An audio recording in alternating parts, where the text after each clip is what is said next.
In the fall of 2011, as the Occupy Wall Street movement was emerging, the whole issue of inequality was really in the public debate.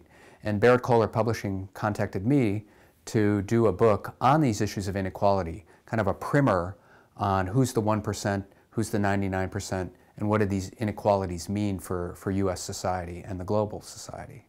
The big idea of 99 to 1 is that these inequalities that have emerged over the last 30 years really matter to us. I mean, they really affect the quality of our life. They affect the health of our democracy. They affect our physical health. They affect the stability of the economy. And that as we've pulled apart, the culture has suffered. We have suffered. Everybody, even people in the 1%. So the main point of 99 to 1 is these inequalities matter, and we can reverse them. They're not fixed in stone. We got here because a segment of the 1%, what I call the rule riggers or the game fixers in the 1%, organized, used their power to change the rules to funnel wealth to the richest 1%. But the good news is we can reverse this. We actually did it after the first Gilded Age in 1910, 1920. We became a much more equal society. We can organize, come together, and work for an economy that works for the 100%, not just the richest 1%. Too much inequality actually is undermining people's opportunity to move up and become wealthy.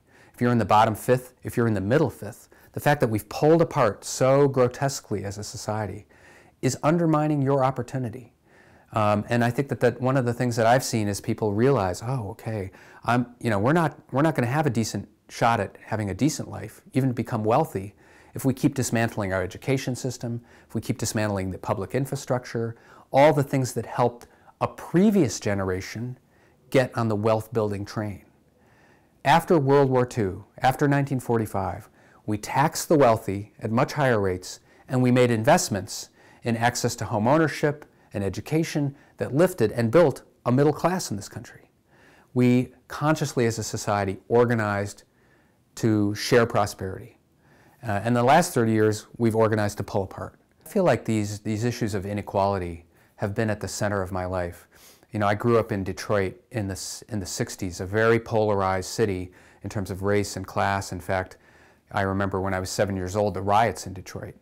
And for me, that sort of planted a seed that there's something wrong with these inequalities.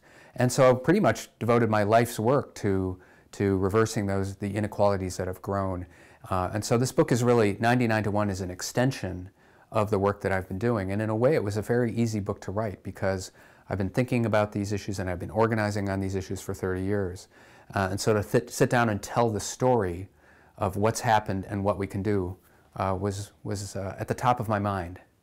We need to reduce these inequalities, come together as a society, and make this transition to a new economy, a new sustainable green economy at the global level and at the national level. But I actually think people are waiting to be called to step up for that.